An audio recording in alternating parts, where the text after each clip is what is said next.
Buckle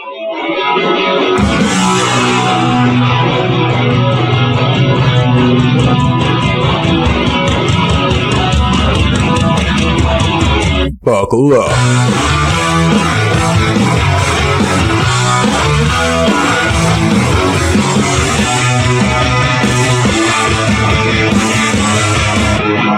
The show starts right now. Welcome to the show and what can only be described as a primetime edition on this Monday. I believe we all needed time to properly emote after a weekend of incredible championship games and some other things off in the peripheral that have gained my attention. I have been remiss in my attempt to help broaden your vocabulary. That's right, the vocabulary of my expansive audience.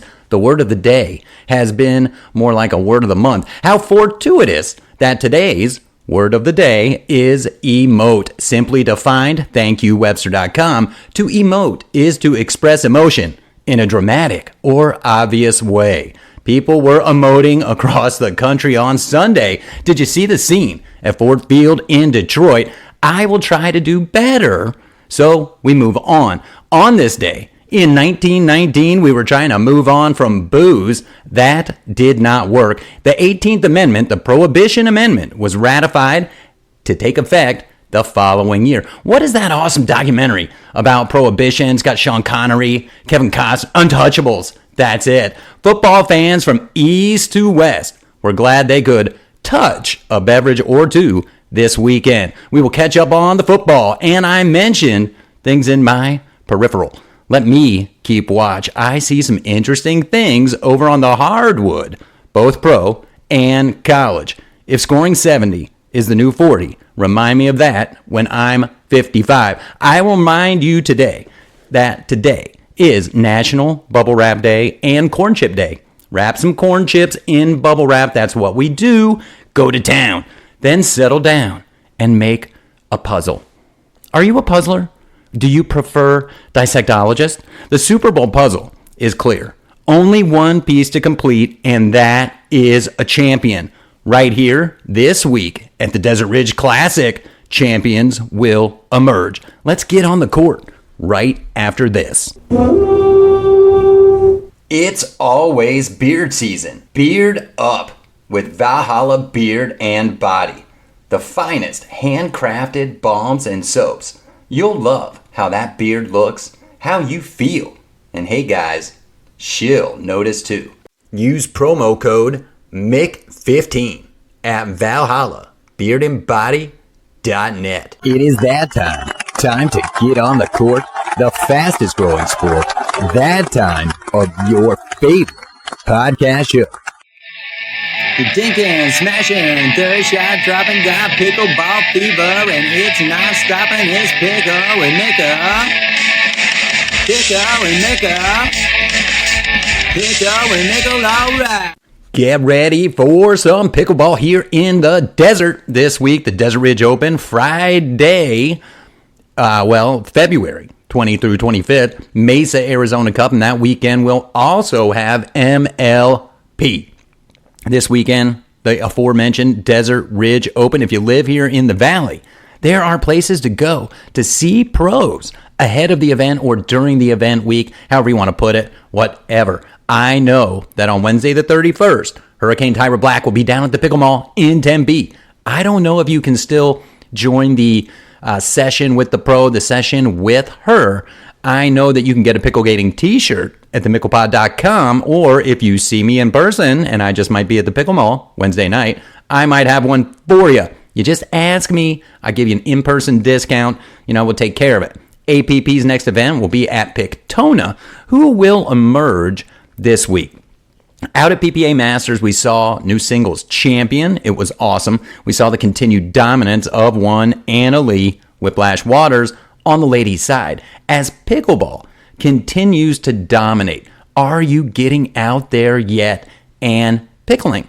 There are plenty of places to pickle for the recreational pickler, and you should be getting out there and doing it. You heard me and Rick Witskin talking about it, and I think it's only going to continue to grow. We might see the preponderance, the opening of all these pickle places maybe slow down a little bit. Let me tell you though, there are plenty in the works for you to get out there. And when you're doing it, whether you're just out there with your friends, it's a local tournament, you might be out there at the Desert Ridge this weekend, you might be out there in Mesa for MLP, Picklegate responsibly. I need to work on a whole rebuild of my game. Time to get to the next level. It's where I want to go 4.0. Toiler alert. Nick from Next Level Pickleball is in the interview queue.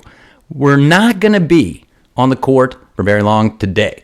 As we do head off the court, I do got a little more from Pickle with Puppies. Don't look at me. Go ahead, I'm here with I'm Alex Stanley with AZ Husky Rescue. AZ Husky Rescue. We're at the Pickle Mall. It's Pickle for Puppies, and we're trying to get some Huskies adopted. Alex, talk about this great cause. We are rescue all Huskies and Husky mixes.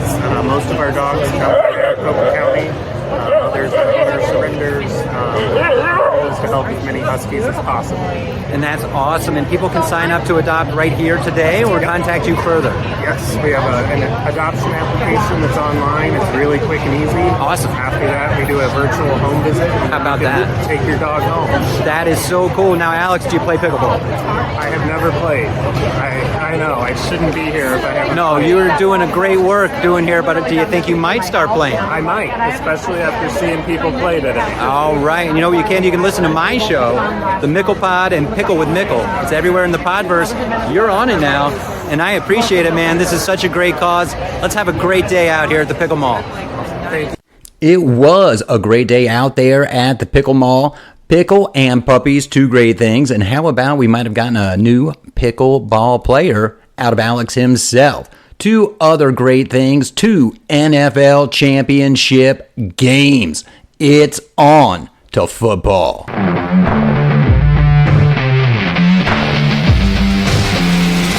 The Mickle Pod and Pickle with Mickle is all new, twice a week, all major podcast apps.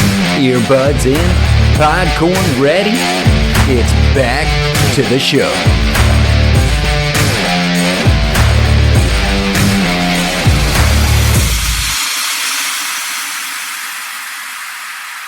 Hang on.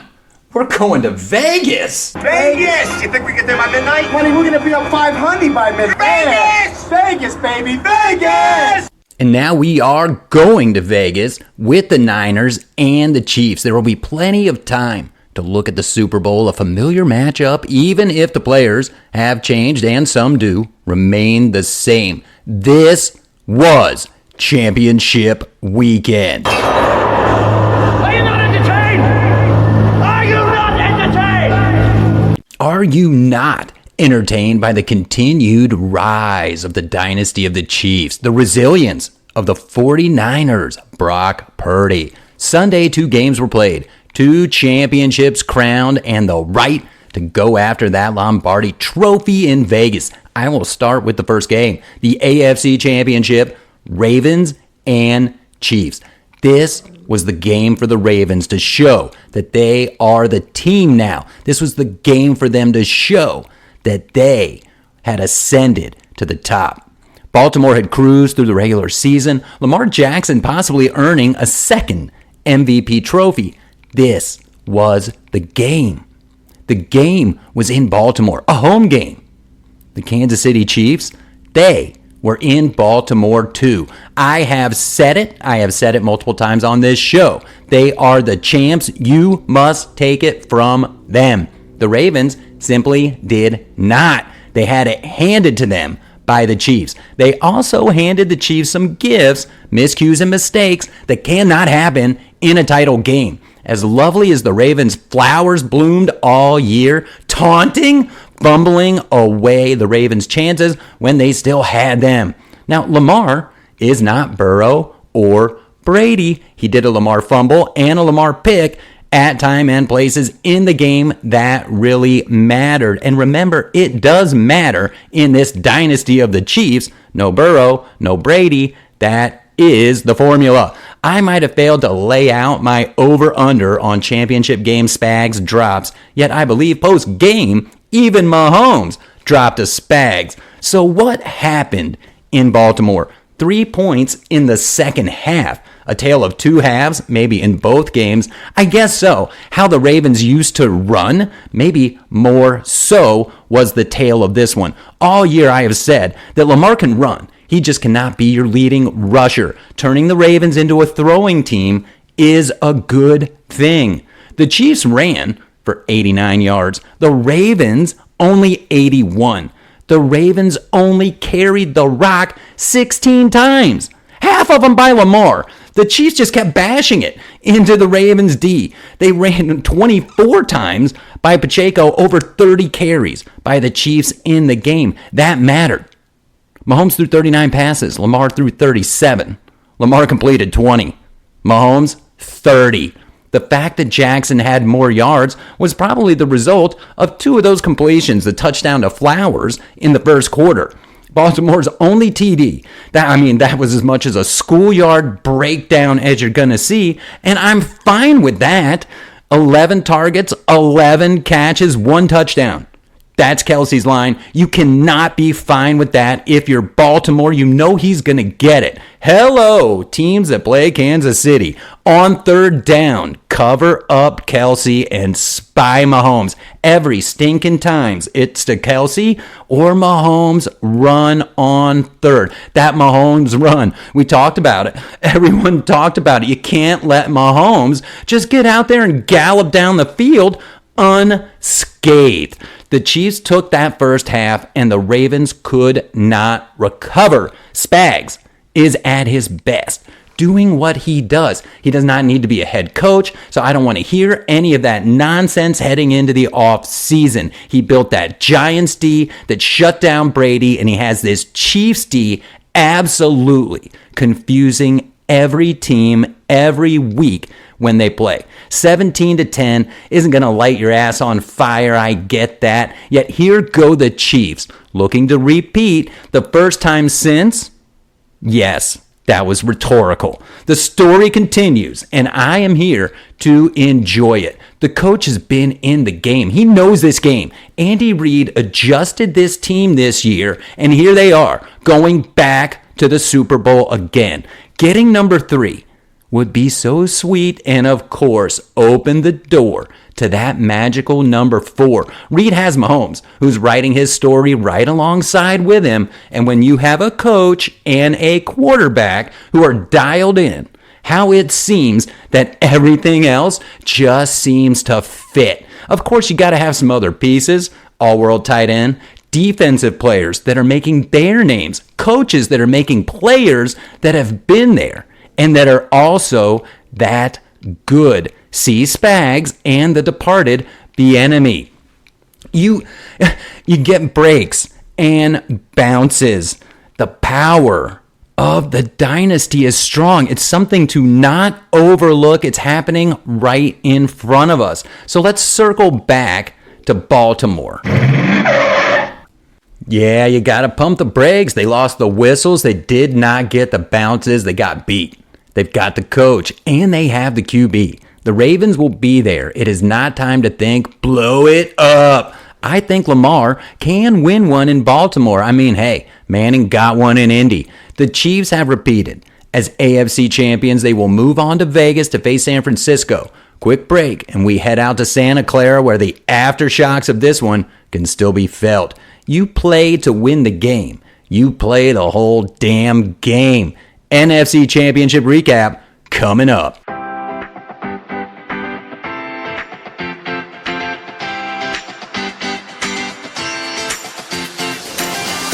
You're listening to the Mickle Pod. Why wouldn't you be? Now back to the show.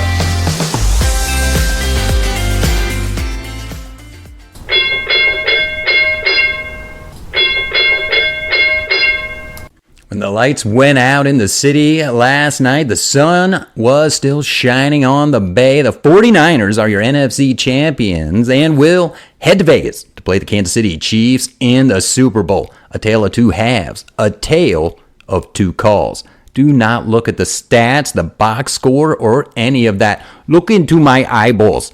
The only numbers that matter from that game are 1 and 3. Coach Campbell stuck to his fourth down guns on Sunday. I heard over and over during the game, leading up to the game, his race to 30 philosophy. And you don't know what would have happened had certain things happened.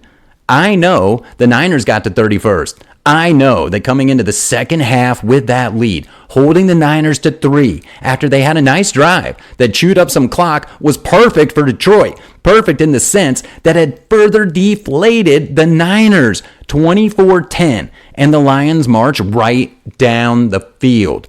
I know in my mind, trading threes at that point is just fine. You're back to that big lead. A 3-score lead.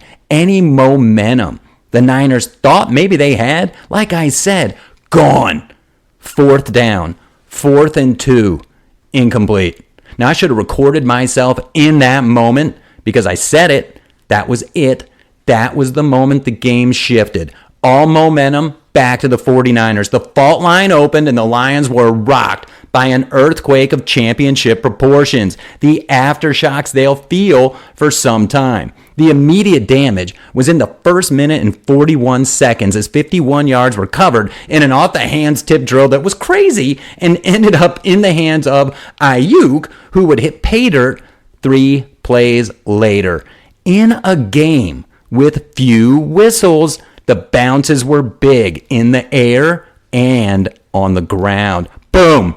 Gibbs puts it on the ground. Did he go the wrong way? Was there a poor exchange? Does it freaking matter? He dropped it, and where and when he did was pivotal. Just as important. The legs of Brock Purdy. He's got that fucking Mahomes run down and uses it perfectly on Sunday. Drop back, see a gap, take it. Purdy did so, and it was crushing to the Lions each time. Now, time in this game is on the Niners' side. Time, home field, crowd, you name it, Niners had it. Brand new game with 3 minutes to go in the third. And Shanahan, if you follow football, he's a big guy about that third quarter. No matter what the game is or where it's at, he wants to win the third quarter. 17-0, Niners, third quarter. Another fourth down go and 0 would effectively shut down the Lions for good in this one. I am not a fan of the analytics that have taken over sports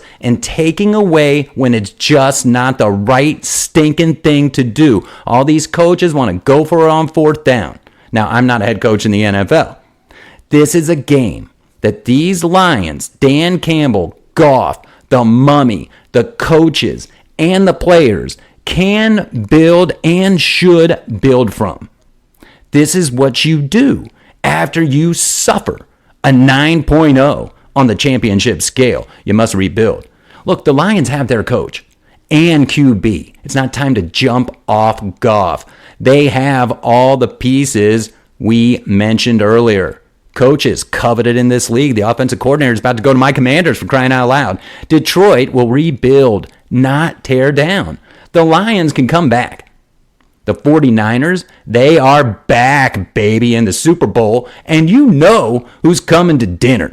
You know Debo will be there, McCaffrey and Kittle, Bosa and the boys. There are 12 days until the Super Bowl in Vegas, and what a show it will be. Chiefs and Niners, Reed, Shanahan, defense. I'm getting all geeked up thinking about it, and we're going to have plenty of time to do it. There are only 3 days until the next show. I'm working on filling the court with awesome interviews, so venture forth. Is it warming up out there? Stay safe, stay hydrated. Friday, we can dream about the weekend. Have a great week. I'll see all y'all next time right here for more